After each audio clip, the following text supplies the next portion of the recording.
예배 나오신 우리 성도님들을 환영하고 축복합니다. 우리 늘 했던 구호도 있지만 이제 지난주부터 새로 하는 예전에 했던 구호인데 제가 선창을 하면 여러분들이 후창을 하셔야 되는데 이렇게 하는 겁니다. 지금은 변신할 시간입니다 하면 우리는 변신할 것입니다. 이렇게 하면 됩니다.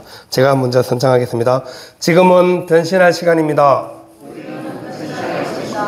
아멘. 예. 우리 그리스도인들의 삶 속에 늘 이 변화는 굉장히 중요합니다. 우리 믿음으로 살아가는 사람들은 반드시 변화되셔야 합니다. 예. 얼굴도 삶도 그리고 우리의 인격도 계속해서 예수님을 닮아가는 모습으로 변화되는 것이 우리의 목적입니다. 이 자격은 굉장히 중요합니다. 특히 사회에서 어떤 분야에서 일을 하기 위해서는 반드시 자격증이 필요합니다. 이 자격증이나 면허증이 있어야 그 분야에서 인정을 받고 책임있게 일을 감당할 수 있습니다. 의사 선생님이 면허증이 없는데 시술을 하면 불법 시술이 되는 겁니다. 그죠? 면허증이 반드시 있어야 합니다. 자격증이 없는 사람이 자동차 정비를 하거나 이렇게 해도 문제가 생깁니다. 물론 어깨너머로 배워서 할 수 있죠. 하지만 자격증은 그만큼 그 사람의 신분과 실력을 보장해주는 중요한 것입니다. 하나님의 교회에도 이 자격과 기준이 있습니다. 오늘 본문에 등장하는 두 부류의 사람이 나오는데 이 감독 그리고 집사로 대표해서 초대교회의 대표적인 교회의 사역자가 이 감독과 집사님으로 등장하고 있습니다. 지난주 우리 사도행전 6장을 통해서 교회가 폭발적으로 부흥하고 성장하면서 사람들이 너무 많아지고 또 구제하는 일이 많다 보니 사도들이 그 일을 다 감당하지 못해서 7명의 집사님 사역자를 세웠다는 말씀을 들었죠. 그리고 오늘은 이제 그 사역자가 어떤 자격과 기준을 가지고 교회를 섬기고 공동체를 섬겨야 하는지를 말씀하고 있습니다. 감독은 다른 말로 그 장로님 또 교회 지도자를 의미합니다. 그리고 집사님은 말 그대로 이 디아코노스라는 헬라어로 말하는데 봉사자, 섬기는 자입니다. 그래서 오늘 디모데전서, 특히 디모데전서는 이 사도 바울 목사님이 영적인 아들 되는 디모데 목사님에게 보내는 편지인데요. 목회 선배로서 후배 목사님에게 보내는 중요한 서신서라고 할 수 있죠. 목회하면서 에베소 교회를 잘 목회하고 있는 디모데 목사님이 또 젊은 나이에 담임 목사로 가서 또 자신의 연소함을 다른 사람들이 업신여기지 않게 자신의 인격도 그리고 실력도 그리고 교회도 잘 세워나가야 하는데 그 가운데 특별히 지도자와 봉사자를 세울 때 어떻게 세워라 그 기준을 지금 제시해서 디모데전서 3장 1절부터 오늘 읽은 13절까지 말씀에 기록이 되어 있는 것입니다. 제가 요거를 그래서 오늘 제목이 교회 사역자의 자격이라는 것이죠. 자신이 어떤 기준이 있는지를 그 말씀을 통해서 한번 생각해 보면 좋겠습니다. 그래서 감독, 집사는 지도자와 봉사자가 되는 기준에 대해서 오늘 이제 본문에서 말씀을 하고 있습니다. 오늘 1절에 보시면 한 번에 안 넘어가네요. 뭐 이래 많이 났네. 1절에 보시면 이 첫째는 이 바른 지도자를 세우는 것이 중요하다 말씀하고 있습니다. 그래서 1절 보면 mit보다 이 말이여 곧 사람이 감독의 직분을 얻으려 함은 선한 일을 사모하는 것이라 함이로다. 감독의 직분을 세울 때 먼저 자신이 선한 일을 사모하는 자를 감독으로 세워야 한다는 것이죠. 이 선한 일을 사모하는 자는 당연히 어떤 사람일까요? 자원하는 사람입니다. 자원하는 사람. 내가 교회 지도자가 되고 싶습니다. 자원하는 사람. 그래서 제가 예전에 있었던 강릉교회는 그 재직들을 다 자원서를 받습니다. 자원서. 자원서와 함께 뒤에 서약서도 있습니다. 본인이 자원에 서니까 자기가 직분자로서 이런 서약을 합니다라는 서약 그 자기 사인을 해가지고 제출을 하도록. 그래서 올해 서리 집사나 집사님이나 안 그러면 다른 위원회에 자원을 하지 않으면 그 사람은 그 해에 아무 집사님 그 교회 요람이 있거든요. 요람에 아무런 이름도 뭐 올라가지 않습니다. 자원한 사람만 다 명단에 올라갑니다. 그 너 왜 자원 안 해? 이런 말도 하지 않습니다. 철저하게 자원을 받아서 사람 일꾼을 세우고 그렇게 합니다. 물론 항정직분자들은 예외입니다. 1년에 한 번씩 계속 항정직분자를 피택을 하는데 장로님 한 번, 그리고 그 다음에는 안수집사님, 권사님을 피택해서 세우는데 중요한 것은 이제 그 피택은 이제 당회에서 결정해서 공천해서 이렇게 올리긴 하지만 우리 성도들이 투표해서 당연히 뽑습니다. 하지만 일반적인 모든 위원회 사역은 무조건 자원입니다. 자원. 자원. 자원이 안 되는 부서는 좀 인원이 적고 자원이 많이 모인 곳엔 또 인원이 많고 그런 뭐 좀 그런 일은 있긴 하지만 그래도 철저하게 교회는 철저하게 봉사직이라고 해서 자원하는 것을 선택했죠. 그게 오늘 일전에 있는 말씀대로 하는 겁니다. 감독의 직분을 얻으려 함은 선한 일을 사모하는 것이로다. 선한 일을 사모하는 것. 이 선한 일은 당연히 교회의 공동체를 섬기고 하나님의 교회를 위해서 사명을 감당하고 헌신하는 마음으로 직분을 얻겠다 하는 것이 바로 이 선한 일을 하는 것이죠. 그래서 이 교회의 직분을 얻는 이 감독이나 지도자에 있는 사람들은 반드시 그 기준을 잘 지켜야 하는 것이죠. 두 번째 2절부터는 이제 이 감독의 기준이 어떠한지를 잘 말해주고 있죠. 첫 번째가 뭐라고요? 같이 앞에 있으니까 같이 한번 읽어볼까요? 시작. 첫 번째, 책망할 것이 없어야 합니다. 책망할 것이 없는 사람을 세워야 한다. 모든 사람들이 보기에 이 평판이 좋은 사람이죠. 교회의 지도자로 세울 때는 책망할 것이 없는 사람, 평판이 좋은 사람입니다. 목사님이나 장로님은 교회를 지도하는 중요한 사람이죠. 교회 지도자입니다. 근데 그 사람이 평판이 안 좋다.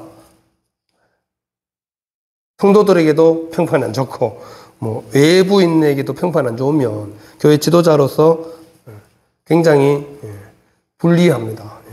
왜냐하면 교회는 복음을 전하고 전도하는 공동체인데 평판이 안 좋은 사람이 지도자로 있다? 누가 좋아하겠어요?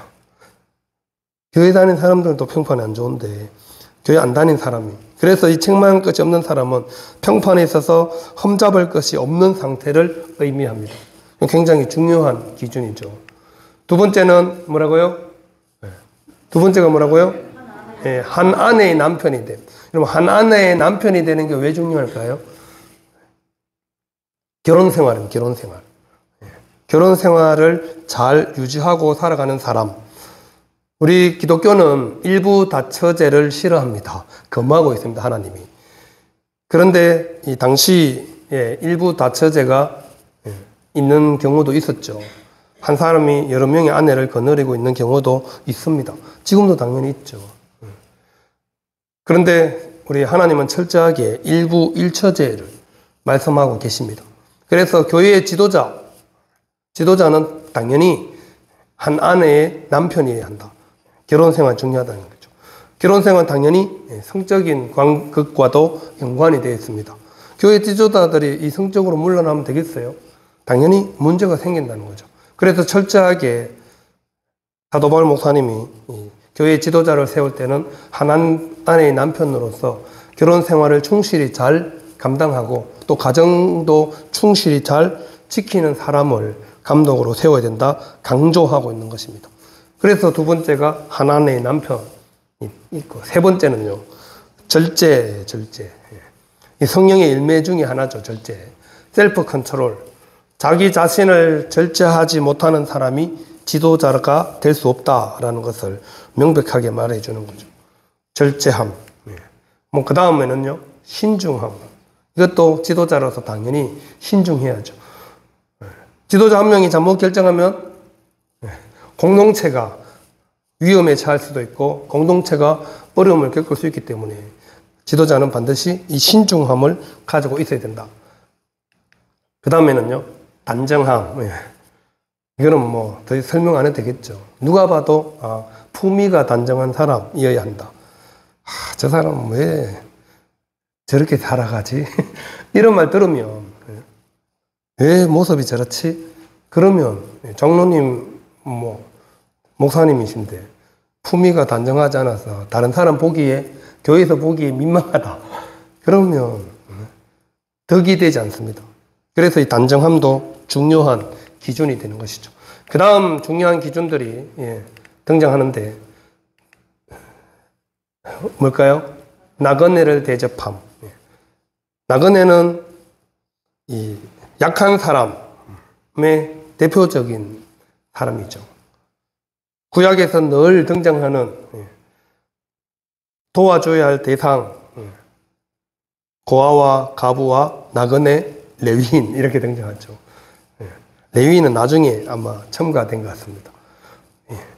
이스라엘 백성들이 하나님과 점점 멀어지면서 레위인을 잘 안 돌보니까 레위인들이 어떻게 했어요? 먹을 게 없으니까 생계가 유지가 안 되니까 성전을 버리고 성전을 떠나서 자기 생계를 찾아서 떠났거든요. 그래서 이제 뒤에 가서 처음에는 고아, 과부, 나그네 이 세 사람이 구제의 대상이었는데 나중에 레위인이 포함이 되는 거죠. 여러분, 이 나그네를 잘 대접하는 사람도 좋은 지도자의 자격이 된다 말씀하고 있습니다. 나그네를 대접한다는 것은 잘 모르는 사람이잖아요. 근데 나그네라는 거죠. 근데 그 사람을 어떻게 해요? 대접하는 겁니다. 그냥 뭐 좀 한 푼 주세요. 그럼 한 푼 주는 정도가 아니라 대접하는 거 어떻게 하는 거예요? 잘 극진히 모시는 게 대접이죠. 여러분들 뭐 손님 오시면 대충 먹던 밥 그냥 먹으라 그래요? 아니면 좋은 식당에 모시고 가서 맛있는 밥 사주세요? 당연히 좋은 식당에 모시고 가서 잘 대접하잖아요. 근데 나그네를 그렇게 대접하는 사람이라는 것이죠. 그 다음 7번째가 뭐라고요? 가르치기를 잘해야 됩니다. 신앙 공동체는 하나님의 말씀도 가르치고 또 교회 생활도 가르쳐야 하는 사람이기 때문에 가르치기를 잘하는 사람이 교회 지도자로 있어야 한다 말씀합니다. 하나님의 말씀도 가르치지만 삶도 가르치는 겁니다. 그리스도인으로서 어떻게 살아야 하는지를 교회 지도자, 감독, 장로님 또 여기 계시는 항전 직분자들이 다 교회 지도자입니다. 권사님, 안수집사님들이 다 교회 지도자. 교회 지도자인 사람이 마을에서는 마을에서 지도자입니다. 그 역할들을 감당하셔야 우리가 하나님 앞에서 제대로 그리스도인으로 살아가는 것입니다. 그 다음 8번째는요. 술을 즐기지 아니함. 술을 즐기지 아니하는 것은요. 술을 좋아하지 않는 겁니다. 그리고 가까이 안 하는 거죠. 가르치기를 잘하는 것과 술은 상극입니다. 늘 술 마시고 막 이렇게 술에 취해 있는 사람이 뭘 가르치겠어요? 말씀도 가르치지만 삶도 가르쳐야 된다니까요. 근데 늘 술에 취해가지고 늘 술 마시고 있는 모습 보고 성도들이 뭘 배우겠어요? 제가 목사잖아요. 근데 제가 맨날 술 마시고 있으면 여러분들이 어떻게 생각하시겠어요? 뭐 좀 물어보러 왔는데, 어이, 지사님, 술 한잔 하시고 가시죠. 술 한잔 마시면 다 해결되니까, 일단 한잔 하고 시작하세요. 이러고 있다. 그럼 여러분들 어떤 마음이겠어요? 아이, 목사님은 교회 왔는데, 고민 들어주고 기도 받으러 왔는데 술 마시고 있다. 술 한잔 하라고 계속 얘기하고, 그러면 그 교회에 나오고 싶겠어요? 우리 목사님 맨날 술만 좋아하고, 우리 장로님들 맨날 술만 좋아하고, 교회가 이래. 그러면서 다른 교회로 가겠죠. 상식적으로 그렇습니다. 그래서 초대교회도 이 직분자, 감독, 장로를 세울 때 술을 즐기는 사람, 술을 가까이 하는 사람을 지도자로 세우지 마라. 근데 이 술은 나중에 집사의 자격에도 똑같이 등장합니다. 그리고 옛날이나 이 헬라 로마 시대 때나 오늘날이나 늘 술은 우리 삶에 좀 좋은 기호식품이긴 하지만 또 치명적인 해악을 끼치는 것이기도 합니다. 우리나라 주세법, 제가 우리 공부하고 있잖아요. 우리나라 주세법에 술 어떻게 정의하고 있는지 아세요? 알코올이 1%만 첨가되어 있어도 그 음료는 술입니다, 술. 그래서 알코올 1% 첨가된 술을 마시고 운전하면 음주운전에 걸리는 거예요.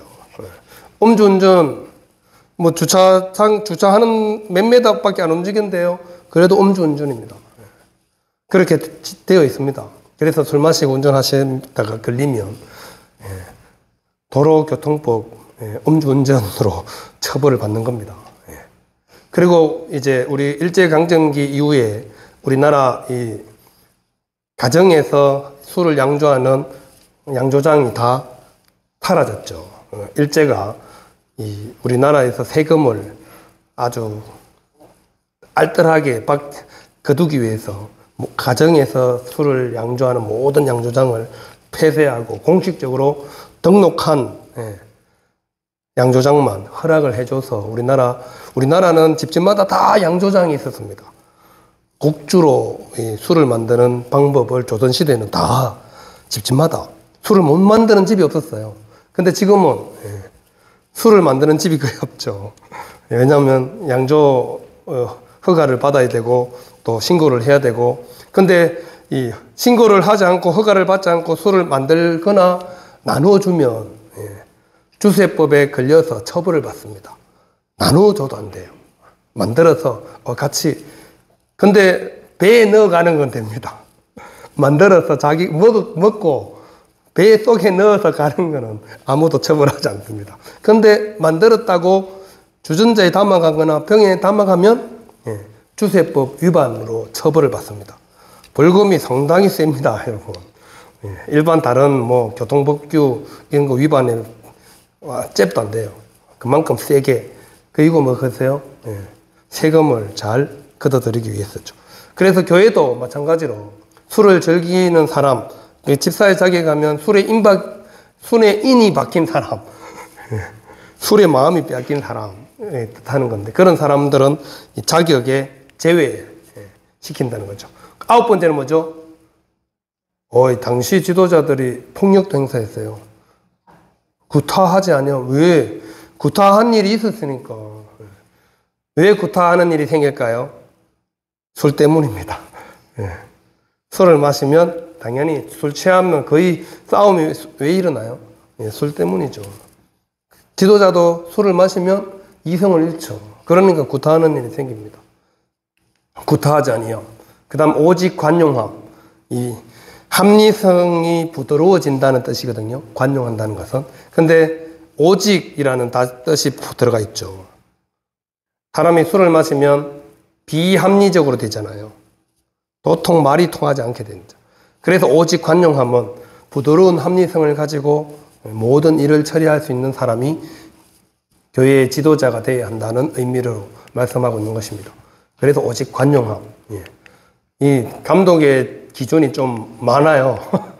11번도 뭐라고요? 다투지 아니함. 다투는 사람. 이것은 전혀 도움이 되지 않는 논쟁, 언쟁을 벌이는 것입니다. 자기의 이익을 위해서 막 불필요한 언쟁을 하는 것이 바로 이 다투는 일이고요. 그리고 12번에 뭐라고 되어 있어요? 12번째가 돈을 사랑하지 아니함. 목회자나 교회 지도자는 돈을 사랑하면 심각한 유혹에 빠지게 됩니다.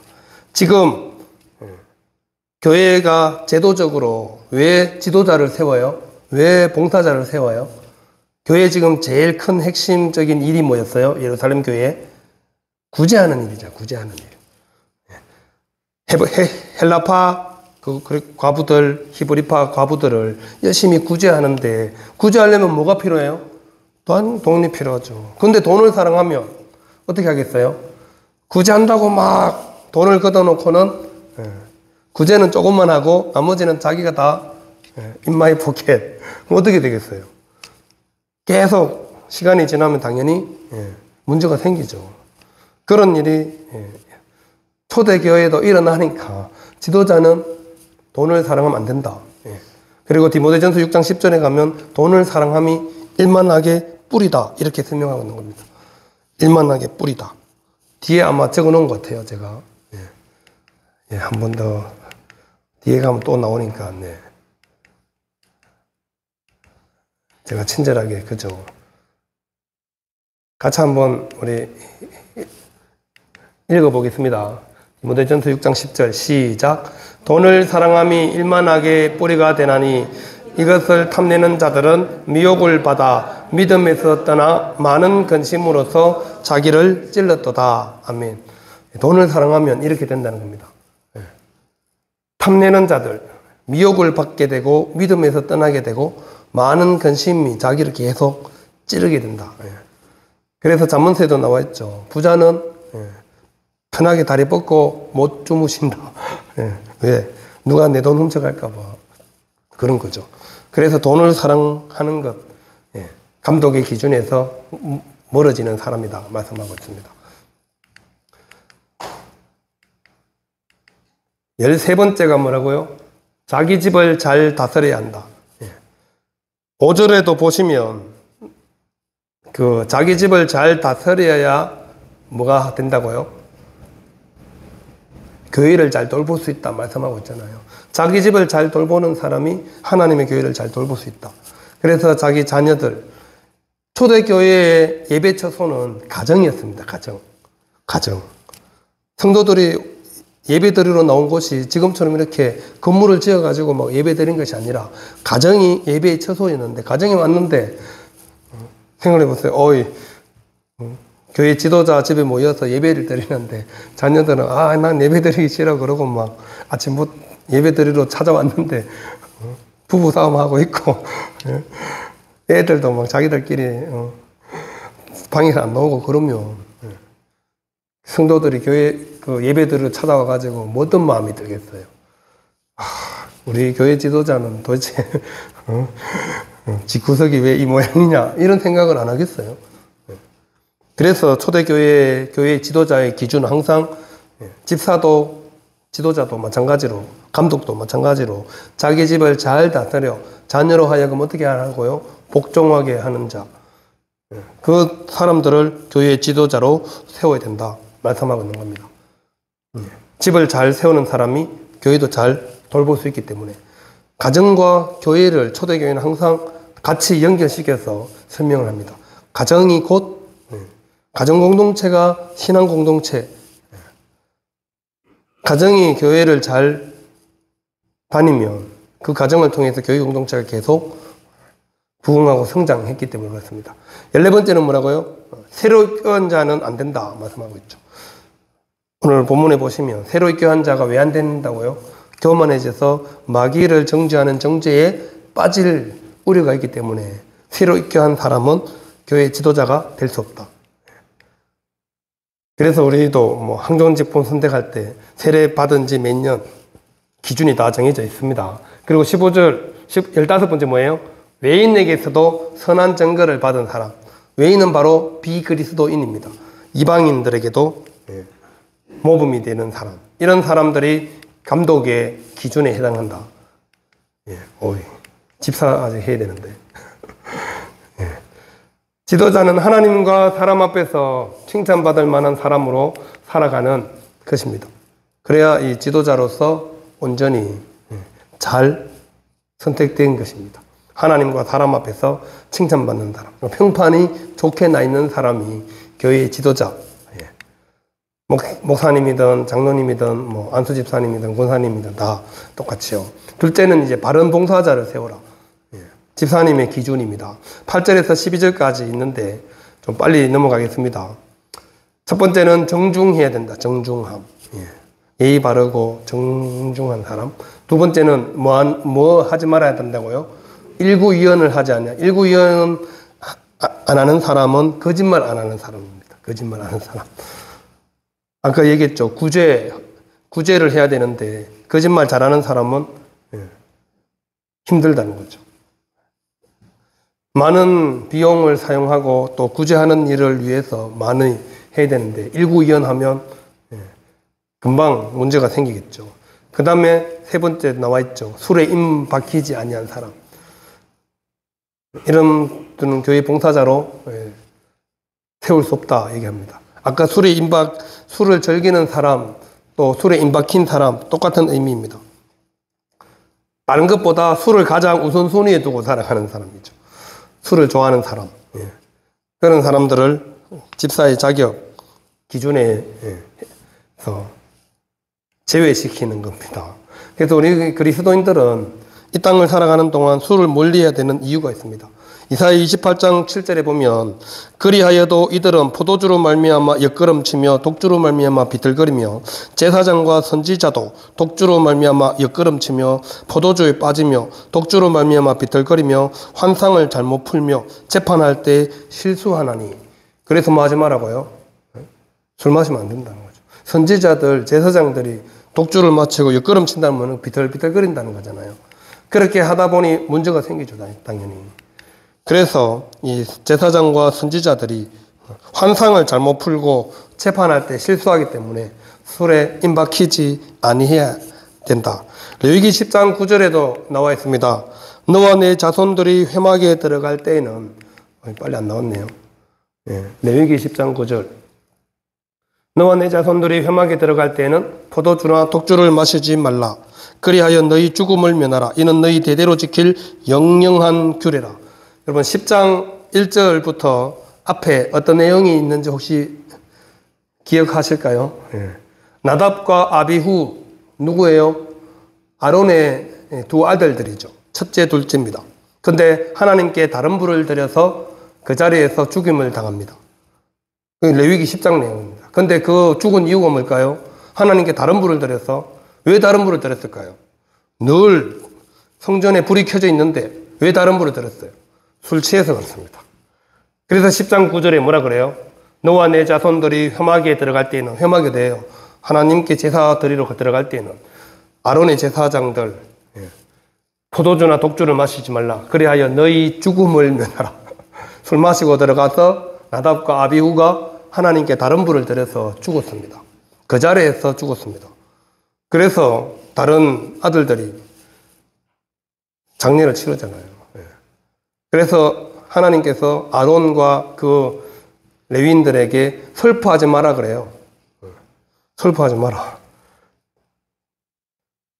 죽을 짓을 해서 죽은 거라는 거죠. 아론이 누구예요? 대제사장인데 대제사장의 장남 둘째가 그 자리에서, 그것도 회막에서 죽었다니까요. 하나님께 다른 불을 들이다가. 그 이유가 이겁니다.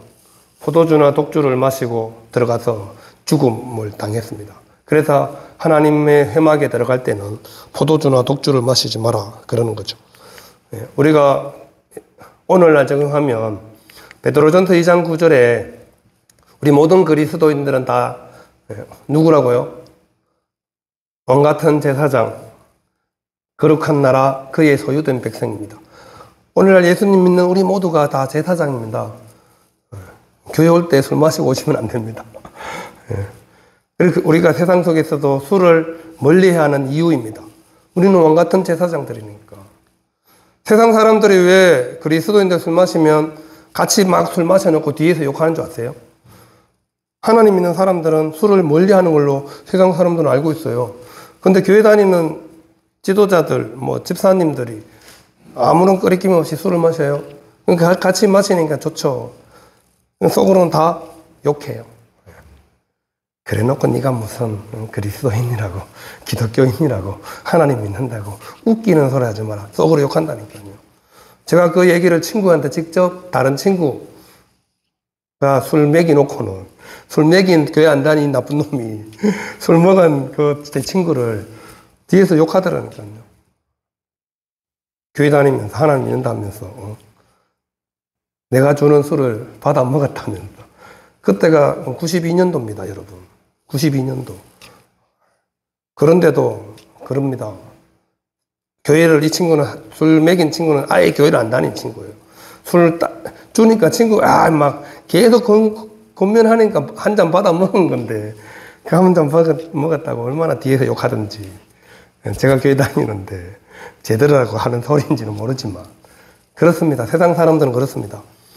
세상 사람들이 뭘 해요? 우리를 시험합니다. 시험. 테스트하는 거예요. 얼마나 하나님을 제대로 잘 믿고 있냐. 네가 하나님 뭐 교회 다닌다고 매주 교회 간다고 얘기하는데 제대로 다니고 있냐. 누가 확인해요? 세상 친구들이 확인합니다. 왜? 힘들고 어려울 때 도움을 받아야 되는데 제 친구가 그럽니다. 맨날 욕하면서 힘들고 어려우면 저한테 찾아와서 기도해달라 부탁해요. 그럼 제가 기도 안 해준다 그래요. 네가 해라 와서. 왜 나한테 심부름 시키냐. 믿지도 않으면서. 아쉬운 건 네가 와서 기도해. 안 와요 그래도. 근데 계속 얘기해요. 그러지 말고 기도 좀 해줘라. 계속 막 생떼를 써요. 그래서 제가 뭐 어떻게 해요. 알겠다 하죠. 근데 희한한 건 하나님이 들어주세요. 도와주세요.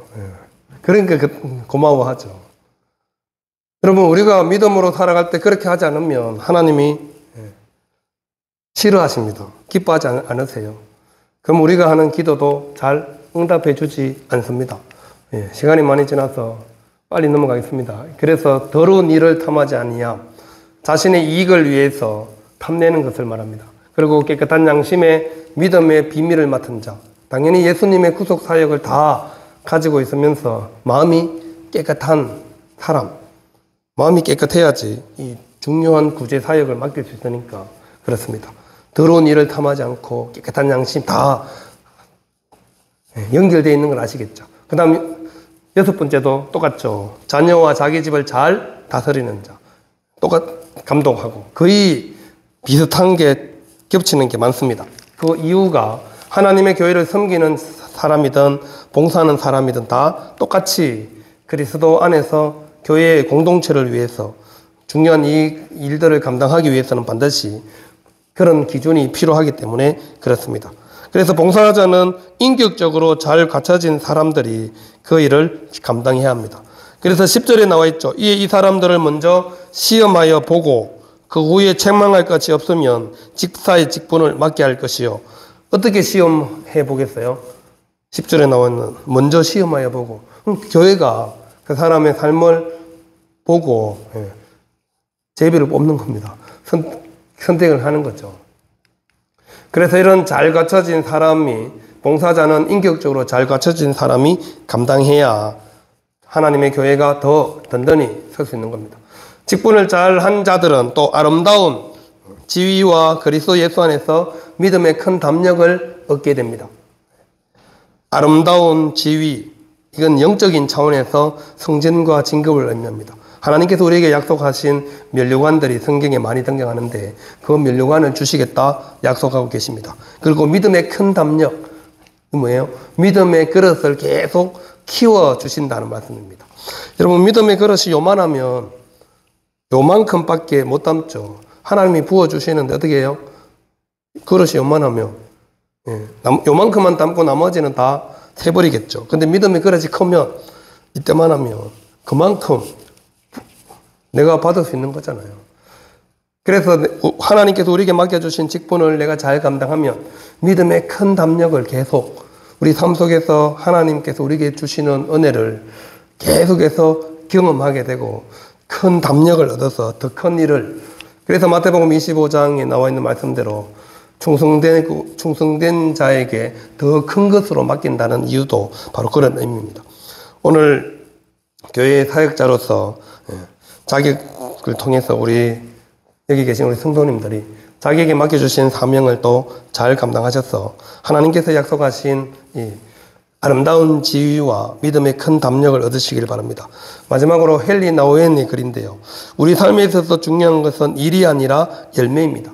나에게 남겨진 시간 동안 얼마나 많은 일을 할 수 있을까가 아니라 나의 삶의 풍성한 열매를 맺을 수 있도록 어떻게 하면 내 자신을 주님께 복종할 수 있을까라는 것이죠. 주님께 복종함으로 풍성한 열매를 맺고 살아가는 우리 모든 직분자들이 다 되시기를 바랍니다. 기도하겠습니다.